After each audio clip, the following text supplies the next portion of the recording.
పాత ఇంగ్లీష్ చట్టం criminal procedure code ప్రకారం సెక్షన్ 2 క్లాజ్ ఎన్ సిఆర్పిసి, కొత్త హిందీ చట్టం భారత న్యాయ సురక్షా సంహిత బిఎన్ఎస్ఎస్ఎస్ సెక్షన్ 2Q ప్రకారం నేరము అఫెన్స్ అంటే అప్పటికి అమలులో ఉన్న చట్టాల ప్రకారం చెయ్యకూడని పని చేసినా చెయ్యాల్సిన పని చెయ్యకపోయినా శిక్షింపదగినది నేరము అని నిర్వచించబడింది.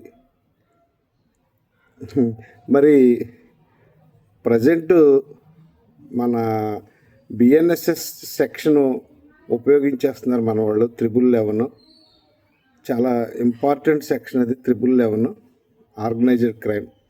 కానీ మరి ఈ చట్టం అమల్లోకి వచ్చింది 2024 జూలై నుంచి అమల్లోకి వచ్చింది.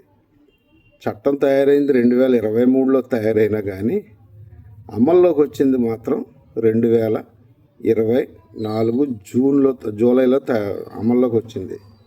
మరి ఆ చట్టం ప్రకారం పోలీసులు ఎఫ్ఐఆర్లు రిజిస్టర్ చేస్తున్నారు, ఇన్వెస్టిగేషన్ చేస్తున్నారు. పాత 2024 జూలైకి ముందు జరిగిన నేరాలకి మరి జడ్జీలు కూడా ముద్దాయిలకి రిమాండ్ ఇచ్చేస్తున్నారు. మరి వాళ్ళు తయారు చేసుకున్న చట్టాలు వాళ్ళే ఫాలో అయిపోతే ఎలాగండి బాబు?